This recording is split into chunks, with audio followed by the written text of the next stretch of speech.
Save किया था ना? मैं सिर्फ इसलिए गया था क्योंकि उसने मुझे कॉल किया, that's it. But listen तो.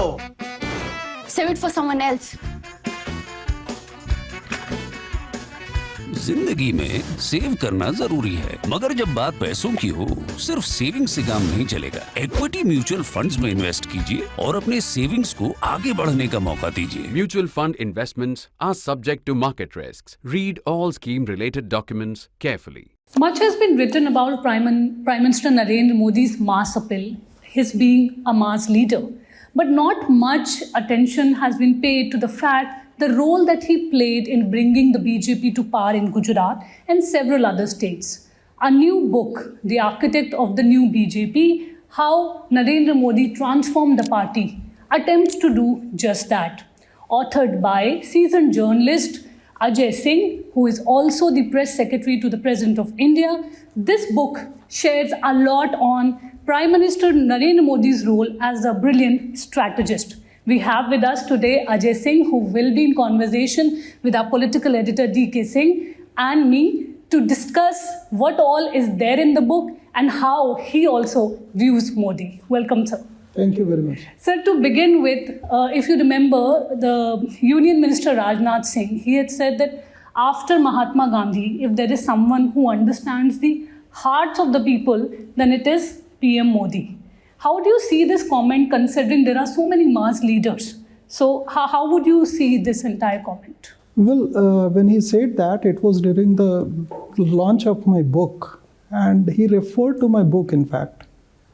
I have mentioned that in the book. There is the book, in fact. Yeah, there is the book. So I mentioned in the book that there is no other leader except Mahatma Gandhi whose decisions entailed hardship to ordinary people is still the level of trust the people had reposed in them. It has never gone down. So in Mahatma Gandhi's case, it was there, and Modi's case, I could see that despite those decisions that caused so much hardship, for instance, if you take the example of GST, during pandemic time, there was a kind of... So there have been so many decisions which caused hardship, but despite all that, the kind of trust people had reposed in him, it has never diminished. So in that context, I had mentioned that there is no one who could understand the social psychology of India so much as Modi had. So why is it that people continue to have that kind of trust in him? Well, because you see, people repose trust in the leaders in which they have seen that they are consistent in their behavior, and it doesn't come overnight. You may be having leaders who appear to be a mass leader.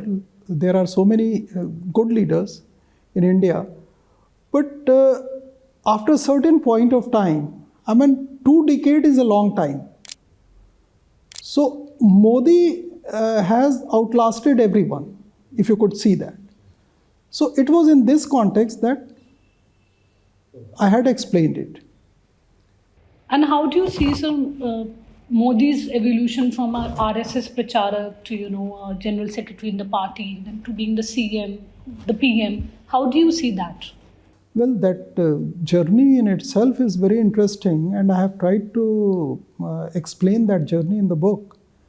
Because right since 1979, even 75 rather, I would say that he was in RSS. Then BJS was the party. So he was not in BJS, he was in RSS, and emergency was imposed. So he was an activist who was opposing emergency. So that was one. Then in 79, Morbi Dam. So this Morbi Dam caused so much destruction in that area, Morbi.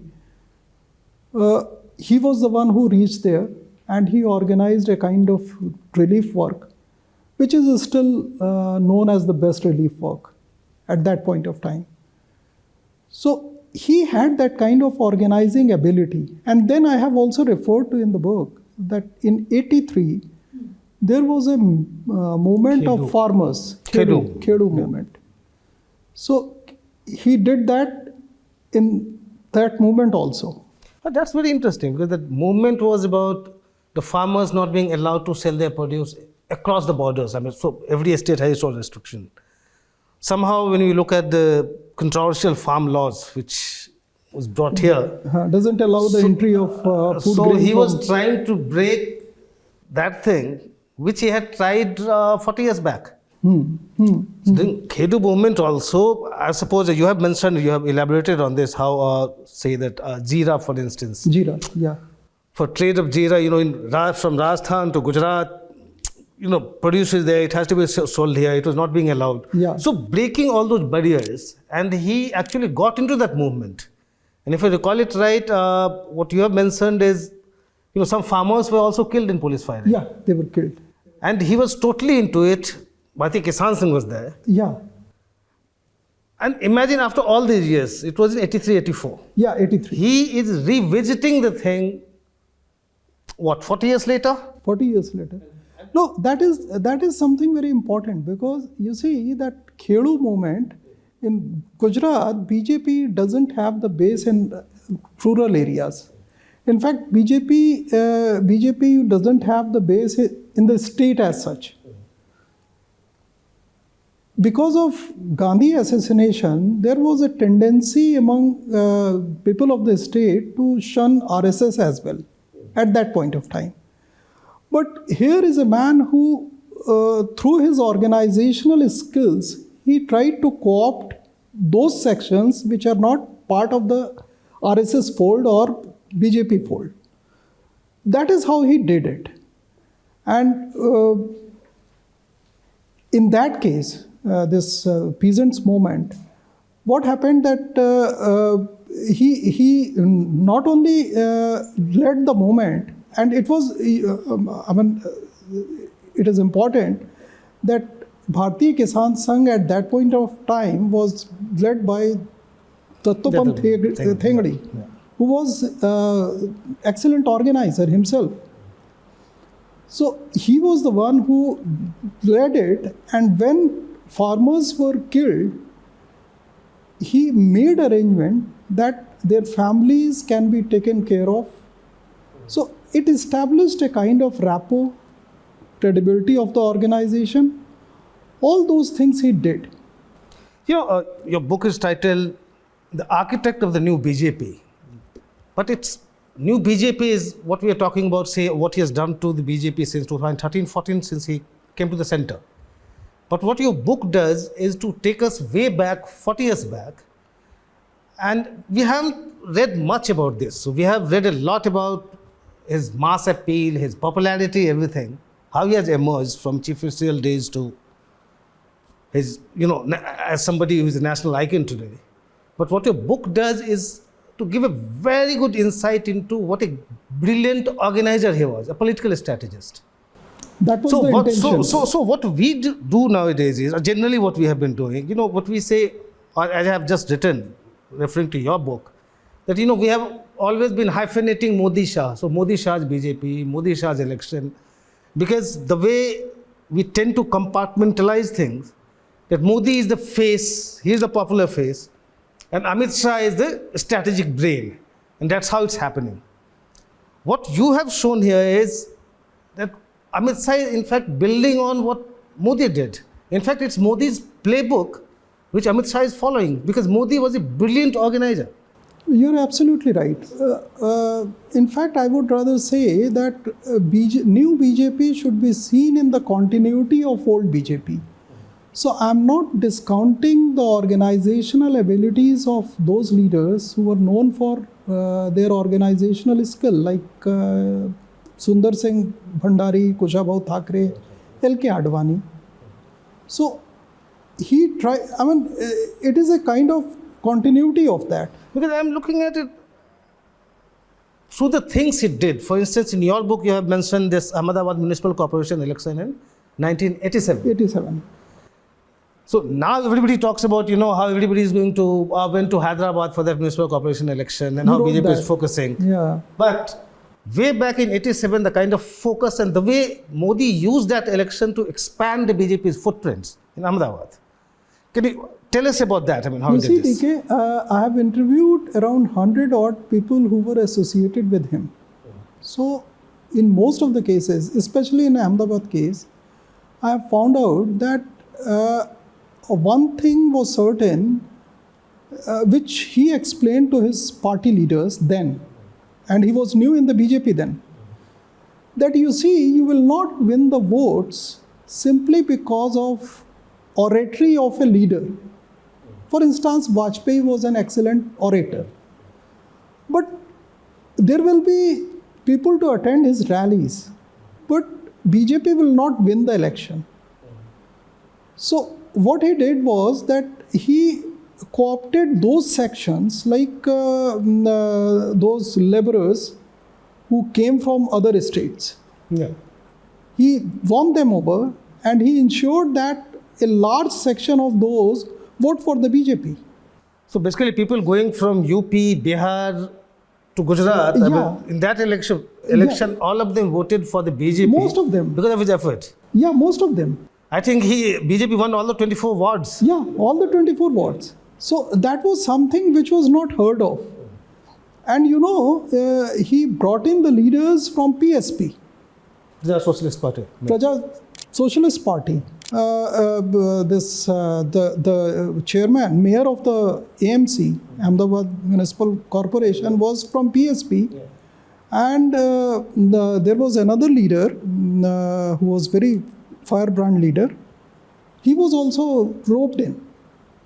So basically, then only the BJP was drawing leaders from other parties Yeah. to win the elections. No, it was a kind of you see, there is a threefold strategy. One is Sangathanist. So in Sangathanist, you have to have RSS organizers. I mean, that will be the kind of a steel frame.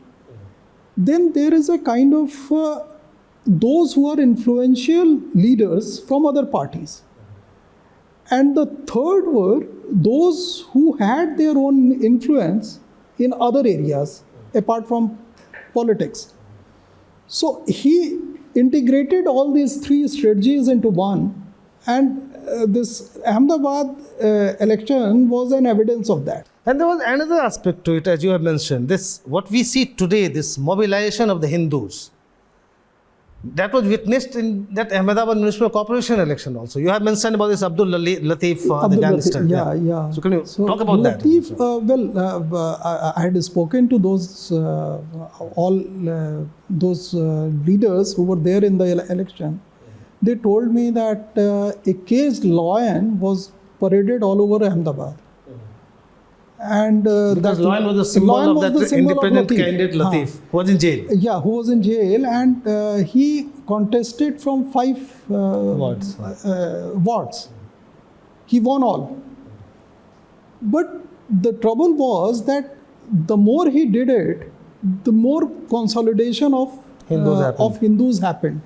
And there was a history behind it. That pre-86 was the phase when there were riots in Ahmedabad for months on end. If you could recall, Madhav Singh Solanki was removed in 85, and Amar Singh Chaudhary was brought in, and Amar Singh Chaudhary also faced the same kind of situation. So there was a history to it. So, this communal polarization happened not because of one incident, because of a series of events. So it happened, and then BJP consolidated on that.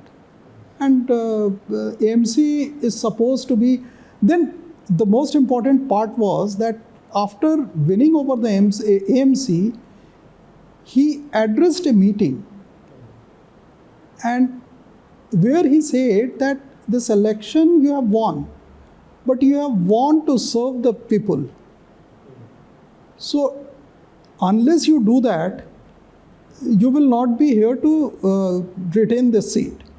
And he ensured that within 6 months, I believe, there was an outbreak of jaundice all over the place. So he ensured that people should get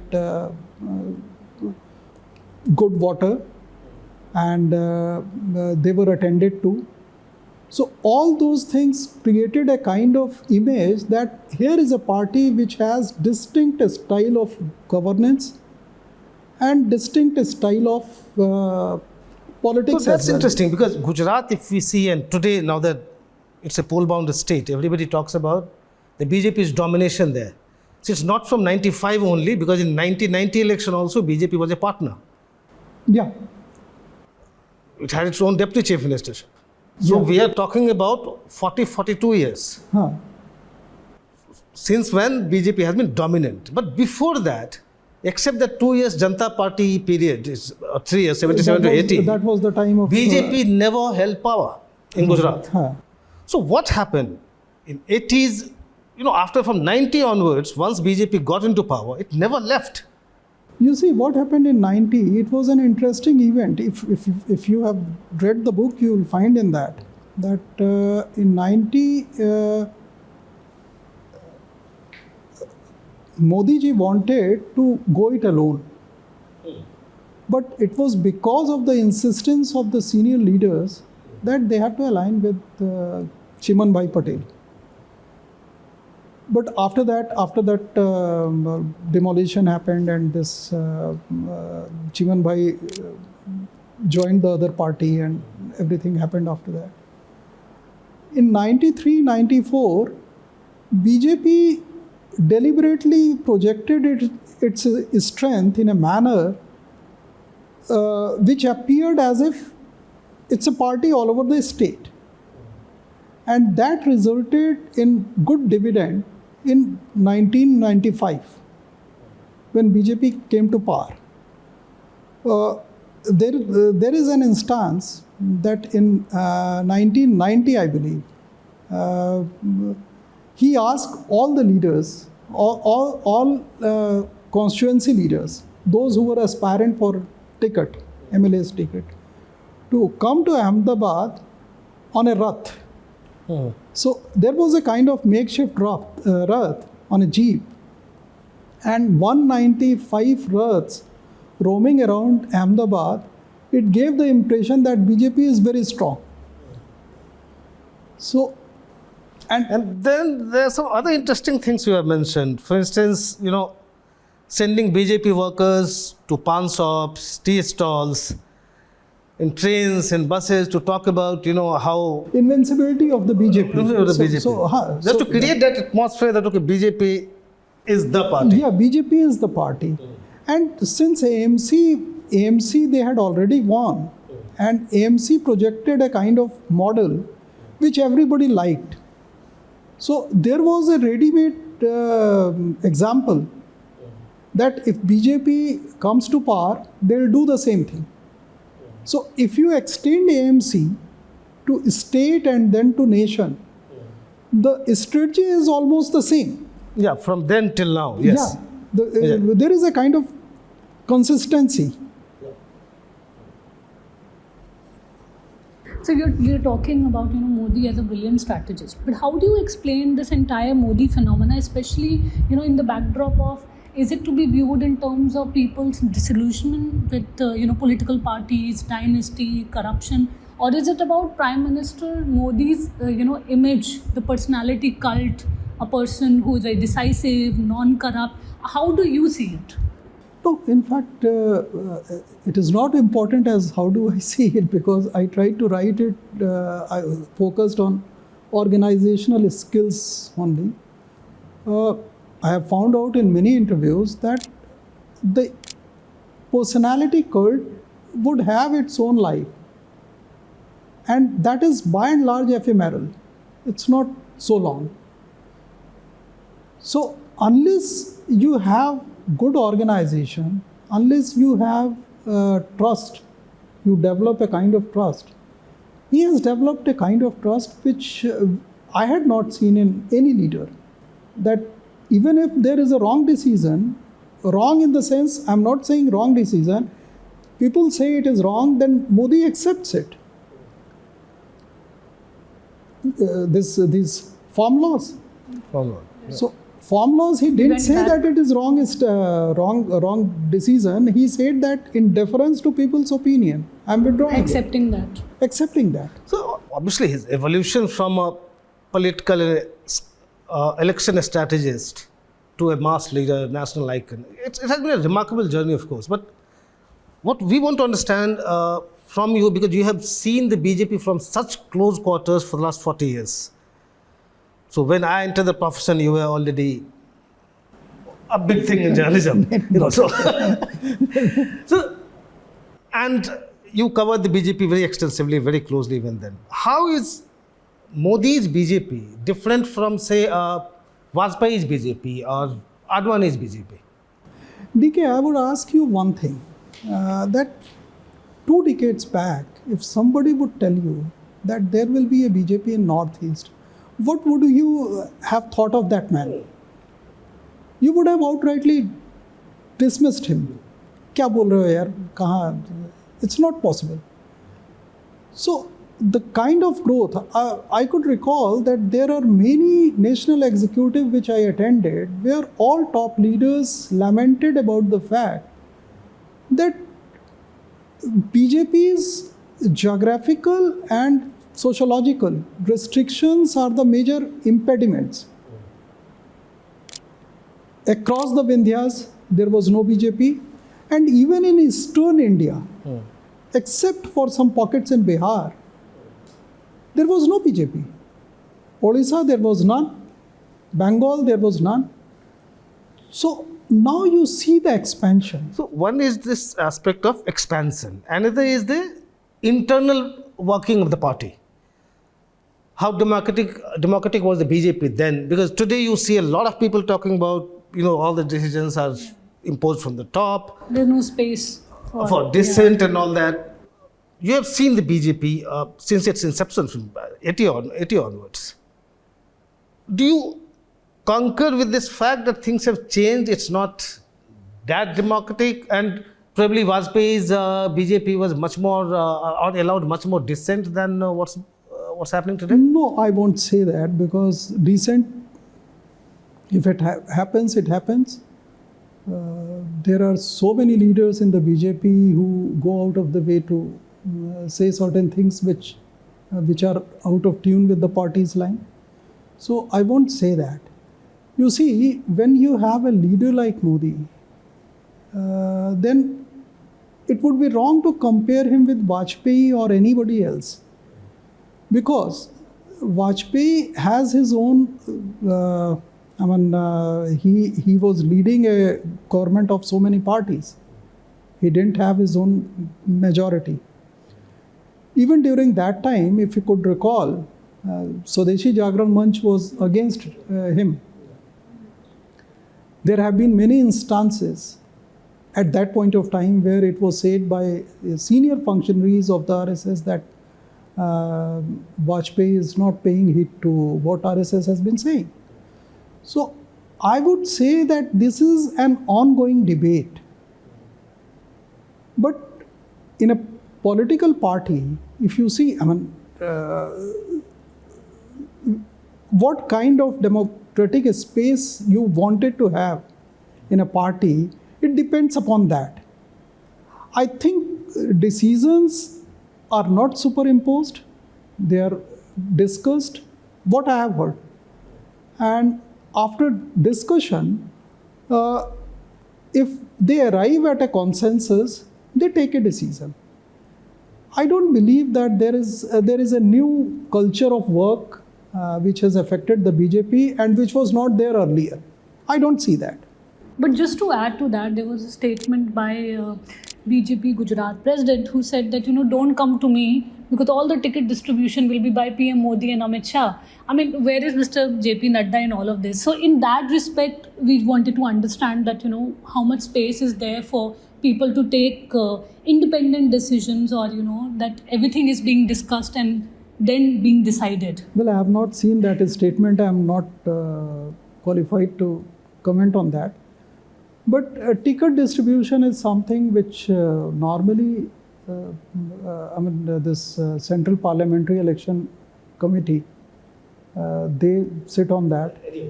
Will not enter much into it because you are press secretary to the President of India. So we understand your concerns.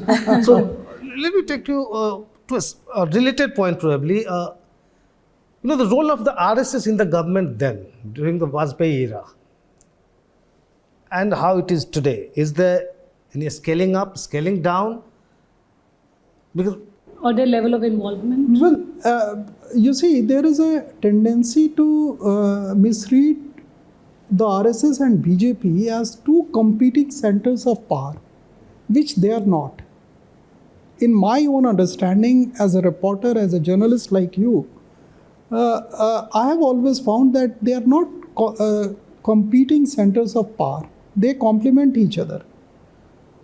There are certain issues in which there may be differences, but those differences in any organization you will find. So I won't believe that during Vajpayee's time RSS was sidelined, or during Modi's time RSS is much more involved. Because I'll give you one example, that when in 1998 BJP won the election, then Jaswant Singh lost the election. Jaswant Sinha won it.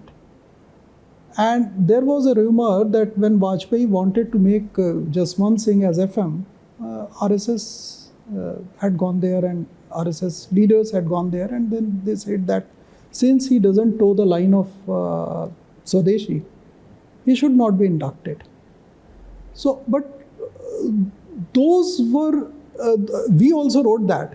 We all wrote on this issue. But those were the issues which were in the realm of speculation. After a certain point of time, Jaswant Singh was inducted. So I won't say that we should try to analyze that situation, 98 with now. anyway, so people have different interpretations. Now, some people say in this government run by RSS Pracharaks, RSS has actually no role. So, chalti nahi hai, as they say. Anyway, we are not getting into that. And I won't take much time of yours and of the viewers. Just last couple of questions. One is, and especially because you were there and I wasn't so active as a political journalist then. When Narendra Modi left Gujarat, he was shifted to the center. When he was staying here in Delhi, you must have come across, you must have met him then, when he was not a big mass leader, not many people knew him here in Delhi. How was he then? No, I wrote in the book that I met him in 1995 in a BJP national executive at Parliament Annex. So I just saw him and I had heard about him. So I accosted him like a typical reporter and I told him that I'm Ajay Singh. So he just told me, "Oh, Ajay Singh, you're from Pioneer." Yes, how do you know? I saw your interview. So I did an interview of Govindacharya. Yes, okay. Then, so he must have seen him. That was a contentious interview. So that was the kind of introduction I had with Keeps him. a close watch on bylines also. He kept, during that time, he was national secretary of the party. So he just, we sat together and we talked.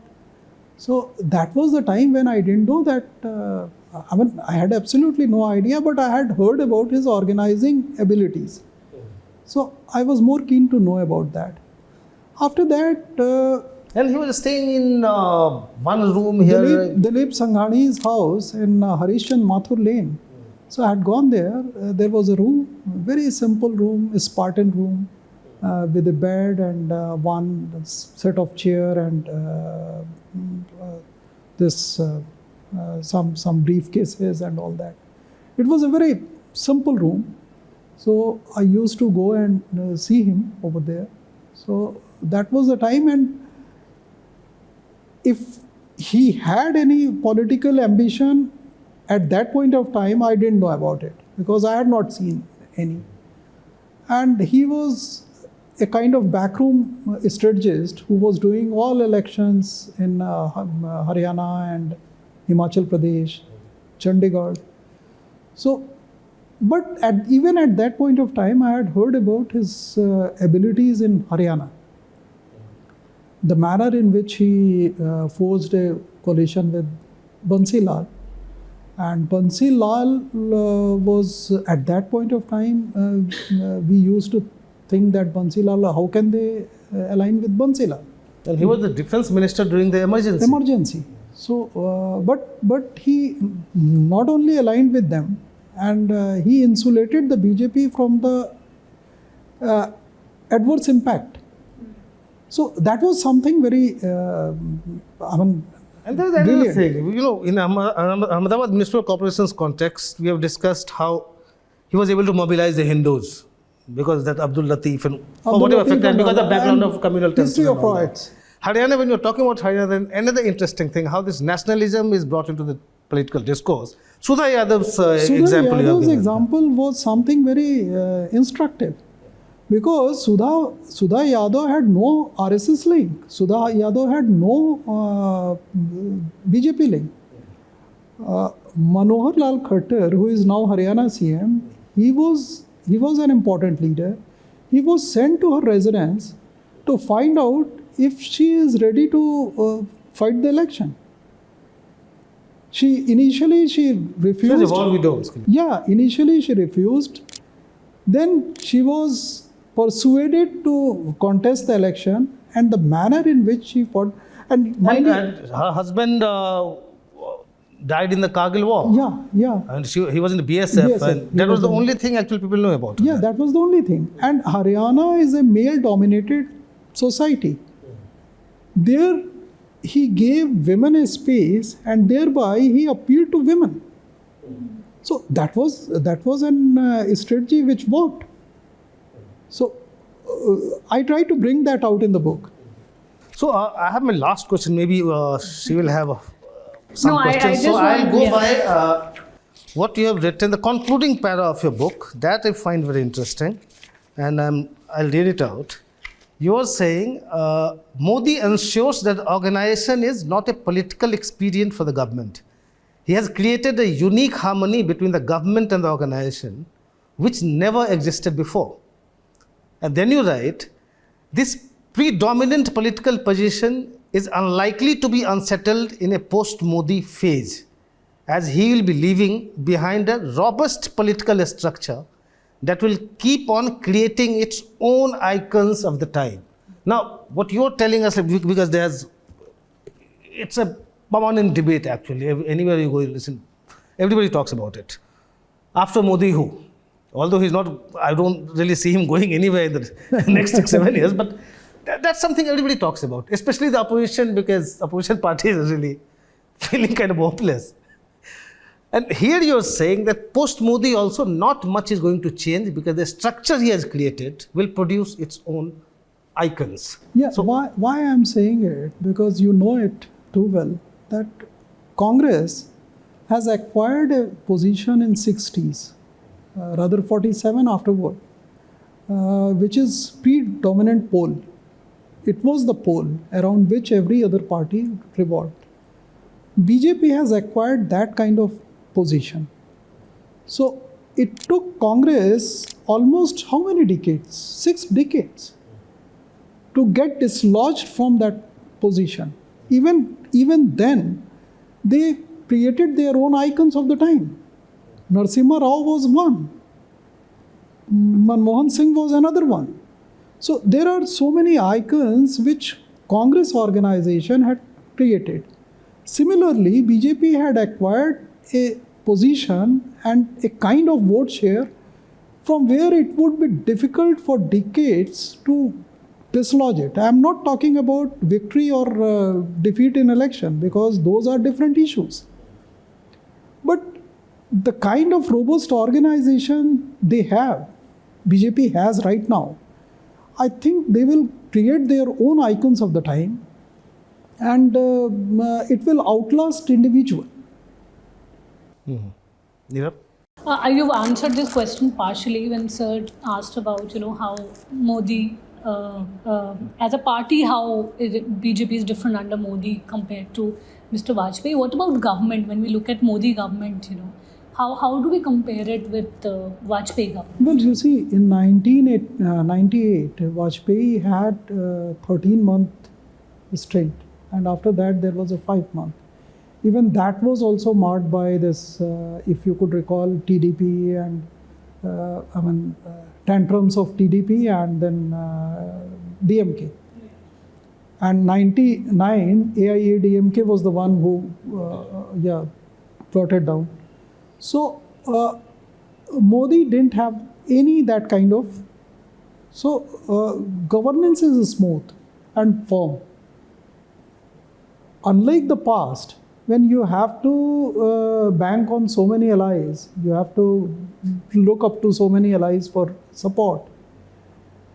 Here, you do take support of allies, but tantrums are not there. You are not guided by uncertainties of the future. So that is a vast difference. And otherwise, as I had mentioned in the book, that the seamless alignment of the government and the organization, that is very important. So that has given a kind of, if there is a program of the government, then organization takes it forward to disseminate the information among masses. Right. So that makes it in a position which is unassailable as of now.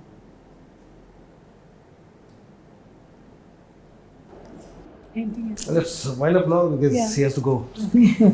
So thank you so much for answering all our questions in such detail, and do read the book. I'm sure you all will like it. Yeah, let me show the book again. Yes. Thank you so much for this Thank conversation. Thank you very much.